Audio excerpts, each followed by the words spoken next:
أعوذ بالله من الشيطان الرجيم. بسم الله الرحمن الرحيم. الحمد لله رب العالمين، والصلاة والسلام على أشرف الأنبياء والمرسلين سيدنا محمد وعلى آله وصحبه أجمعين. Alhamdulillah, we begin by praising Allah subhanahu wa ta'ala for this opportunity for us to continue our lessons in Tafsiran. And we pray that Allah subhanahu wa ta'ala make this gathering a blessed one, a gathering where our sins are forgiven, our prayers are answered, and may Allah subhanahu wa ta'ala protect us from all trials and difficulties in dunya and akhirah, and bless us with iman and taqwa and husn al-khatimah. And may Allah subhanahu wa ta'ala gather us with our Prophet sallallahu alayhi wa sallam yawm al-qiyamah. Ameen ya rabbal alameen. In our last lesson, we were mentioning about the verse of 207 of Surah Al-Baqarah, where Allah subhanahu wa ta'ala speaks about a person who sacrificed himself and his wealth for the sake of Allah and His Messenger sallallahu alayhi wa sallam. And that person is Suhaib Arumi. Yani the reason why this particular person was revealed, there is a companion of the Prophet sallallahu alayhi wa sallam, which we mentioned last week, by the name of Suhaib Arumi radiyallahu anhu. So he left Makkah for migration, the Hijrah. And on the way to Medina, he was caught by Quraysh. So when they caught him, he told them, "What am I of benefit to you if you make me return back to Makkah? And even if you release me, I will not harm you in the future." So they said, "Dear Suhaib, you came to us poor. Now you have some wealth, and now you are leaving us. There must be some compensation." This is how he spoke to him. So he said, "What do you want?" He said, "Everything that you possess." So Suhaib al-Rumi, he gave everything he has. Yani his animal that he's riding, money, everything that he possessed, he gave. Not only that, they asked, "What are the things that you left in Makkah? Is there any other thing?" Just like nowadays, you have these robbers, or highway robbers. In the last time, they rob many people. After they rob them, also they will ask, "Is there anything else?" Nowadays, also sometimes when you find any cases, robbers, and he goes to the bank, or robbers rob somebody else. After taking everything, it's still not enough. And they ask, "Is there anything else that you are hiding?" So Suhaib al-Rumi say, "Yes, there is." Ajib. Normally, people won't say, because these people are basically the troublemakers in the first place. So he said, "Yes, and in Makkah, I kept some wealth. It is at this particular place and this particular place." So they left him. They went back to Makkah and took all his property in Makkah. So this poor person, Suhaib al-Rumi, came into Medina not bringing a dirham, not even one dirham at that time. No money, zero, bankrupt. He came into Medina in a state of poverty. And the Prophet sallallahu alaihi wasallam, when he met Suhaib, when he reached Medina, the Prophet said, "Rabihati tijara ya Suhaib." Meaning the transaction is a successful one, ya Suhaib. Imagine that. Because Allah subhanahu wa ta'ala informed the Prophet sallallahu alaihi wasallam, "Wa minan nas man yashri nafsahu ibtigha'a mardatillah." Amongst any people, there are those who are willing to sacrifice themselves and whatever that they own for the sake of Allah and the Prophet sallallahu alaihi wasallam. So this particular verse is sent because of this particular incident. Suhaib al-Rumi. I also mentioned last week, there are many cases like this. it is not only about Suhaib Arumi actually. But this particular verse, and it can be applied to Bilal radiallahu anhu. It can be applied to Zul Mujahideen. Last week, I spoke about another Sahabi, about the same. By the name of Zul Mujahideen. He came to Medina with only 2 pieces of cloth, no money. Many of the Sahaba, Muhajirin, they came into Medina in a state of poverty. They left everything. They left everything for the sake of Allah. And the Prophet sallallahu alaihi wasallam promised them Jannah, promised them forgiveness of Allah subhanahu wa ta'ala. So what we have benefited from this particular verse is the importance of sacrifice, mujahada. Allah subhanahu wa ta'ala is telling us whatever thing that you spend, whether not necessarily money, even your strength and your health and your effort, every single effort you put in, every single amount of wealth that you put in to the service of the deen of Allah subhanahu wa ta'ala, for the sake of Allah, with sincerity, with ikhlas, Allah subhanahu wa ta'ala will bless and give rewards. There is not a single thing that a person spend in the path of Allah subhanahu wa ta'ala that Allah will not give any rewards. Allah subhanahu wa ta'ala will multiply any rewards. Not only Allah, He will give any big rewards for every single penny that is spent, for every single effort that it has been placed in. But Allah subhanahu wa ta'ala will make it a reason that Allah will forgive any the sin, that Allah will answer prayers, that Allah will bless the lives of His people in dunya, and Allah will protect them from adab yawm al-qiyamah, and they will make to enter Jannah without reckoning. These are the promises of Allah subhanahu wa ta'ala. We pray that Allah subhanahu wa ta'ala bless us with tawfiq. And that Allah enliven in our hearts with conviction, yaqeen, and mahabbah, love of Allah and love of the Prophet sallallahu alaihi wasallam. You know, our scholars, they mention that people are able to sacrifice everything if there is love. Love is the reason behind. There is a saying, and even in English, and if you love someone, you are willing to sacrifice for that person. Correct or not? If you love someone, you are willing to sacrifice. For example, nowadays, and we love our children. Are you willing to sacrifice for your children? Are you willing to sacrifice for your children? Sometimes our children, they are in need, and they are to pay the school fees, to pay their monthly expenses, for example. Are we willing to sacrifice any part of our wealth for our children? Of course, correct. No?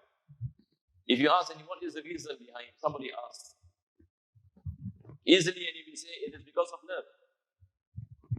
That normally parents love the children. So when parents love the children, they are willing to sacrifice.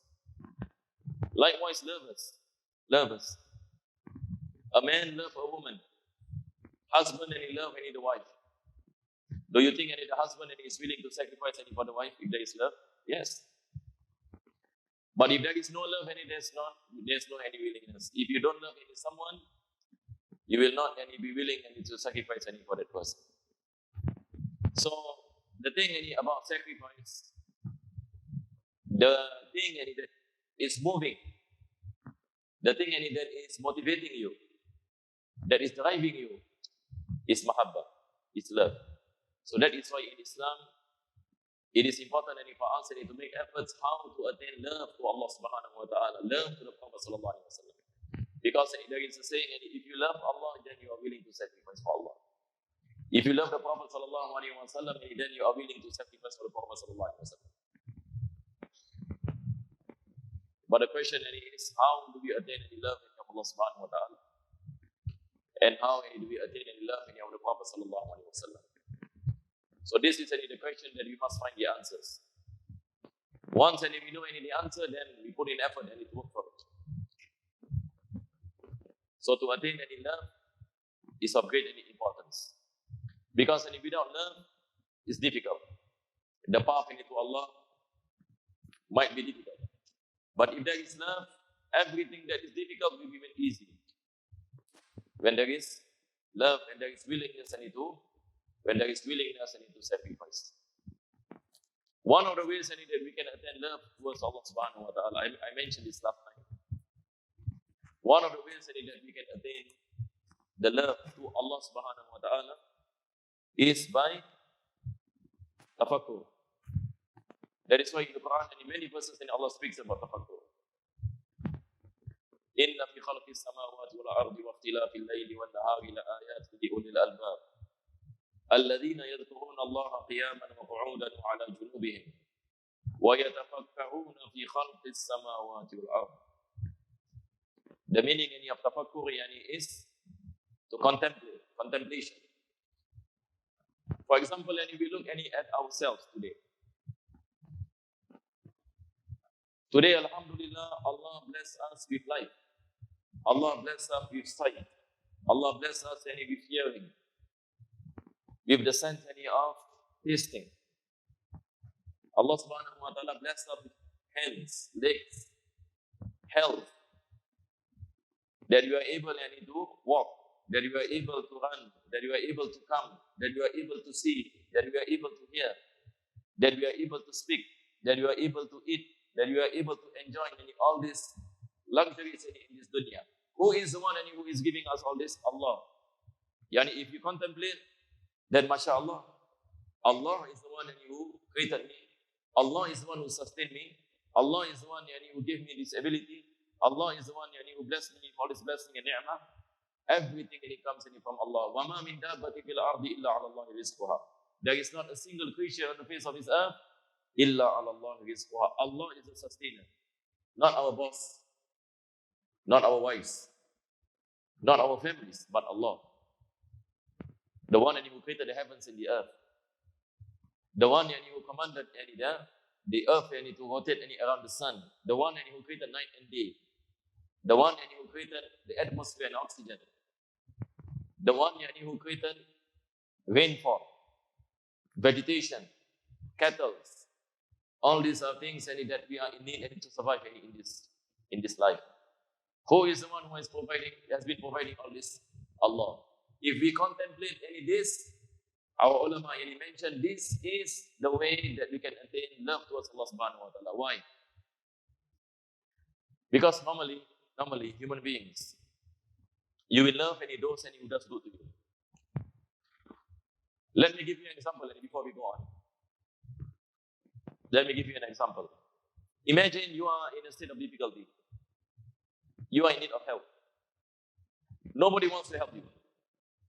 And then suddenly a person came to you and give you everything you need. What is your feeling towards this person? Imagine you are in a state of distress, depression, difficulty, as though you got no way out.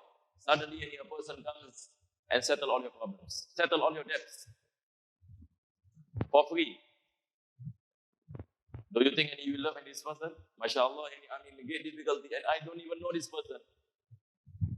Suddenly he comes and he with sincerity and he settles all of our debts, all our problems.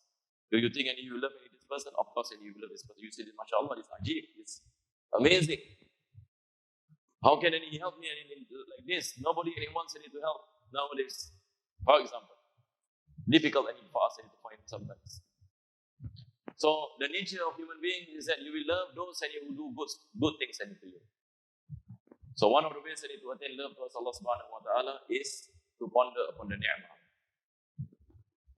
To ponder upon the blessings that Allah subhanahu wa ta'ala has given us. But of course, this topic is a lengthy topic. If I want to speak about this, it will require maybe at least 1.5 hours to 2 hours. But this is not the subject. There are some other things. I'm just giving one example, contemplation. Tafakkur. This is what Allah said in the Quran. So we ponder upon the ni'mah that Allah bless us with, and we ponder upon the greatness of Allah subhanahu wa ta'ala manifested in the creations. This is another thing. And this is all the things that we spoke about last time.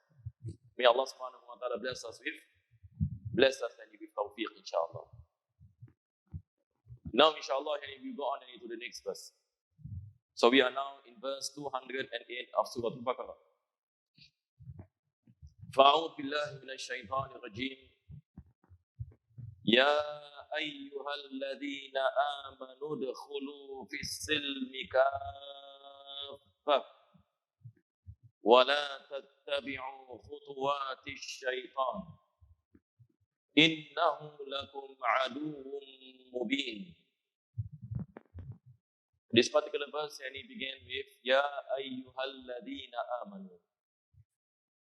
I mentioned many times the difference between Ya ayyuhalladhina amanu and Ya ayyuhan nas.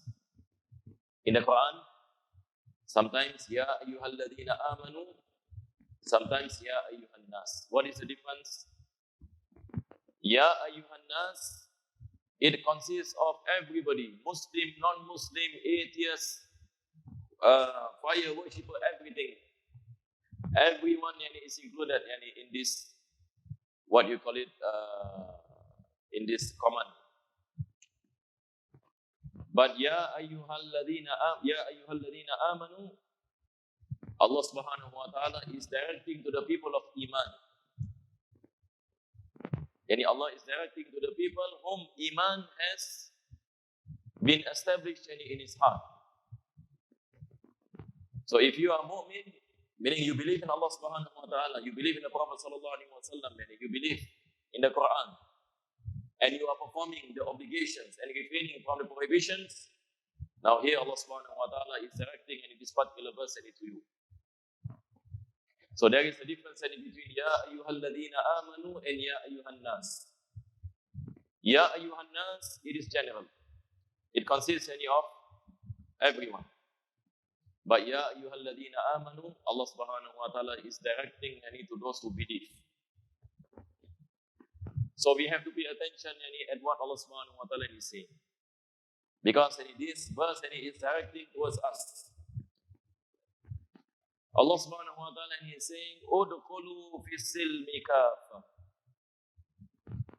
Enter into as-silm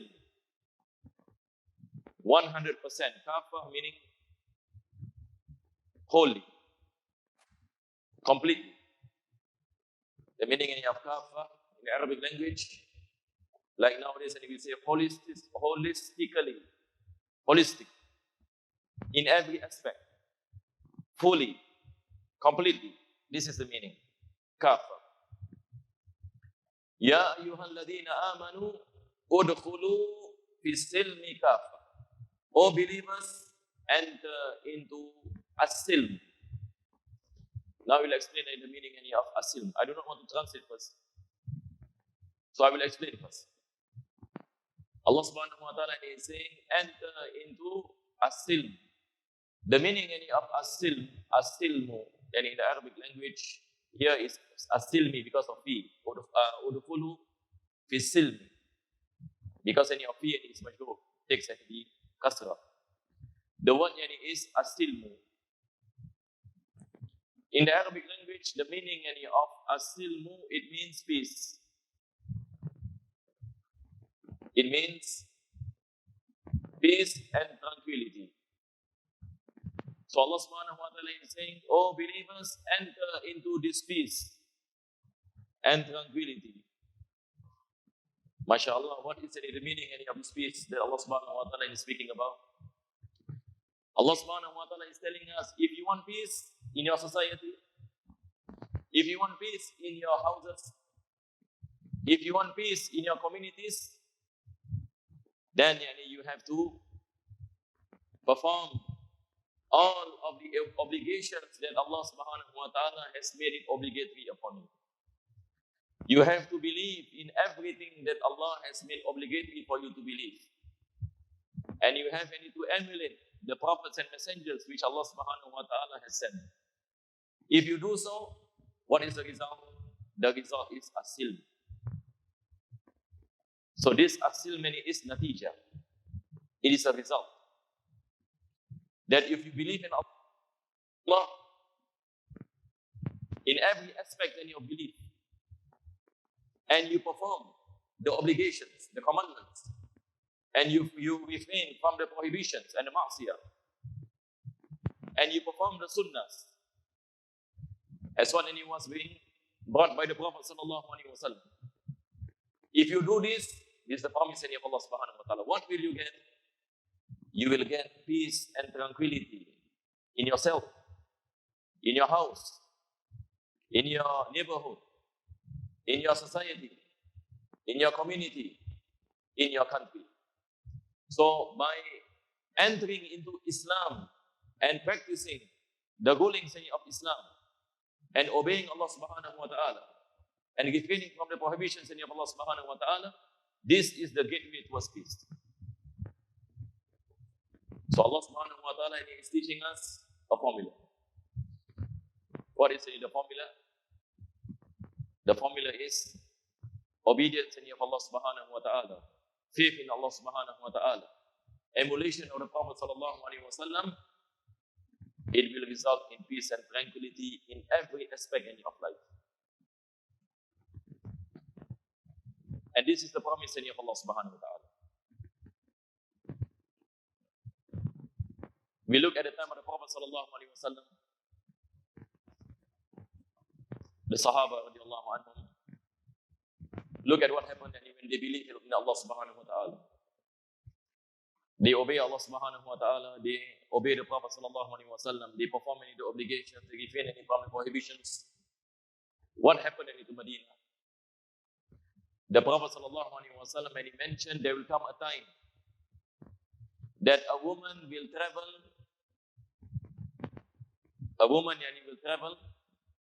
from Sana'a to Hadramaut without fearing anyone. And the Prophet sallallahu alaihi wasallam is saying there will come a time where there will be peace in the Arabian Peninsula. Because before the coming of the Prophet sallallahu alaihi wasallam, the Arabian Peninsula, it is a scary place, full of bandits and highway robbers. A lot of deaths and murders is taking place. The world lives in darkness in the pagan times.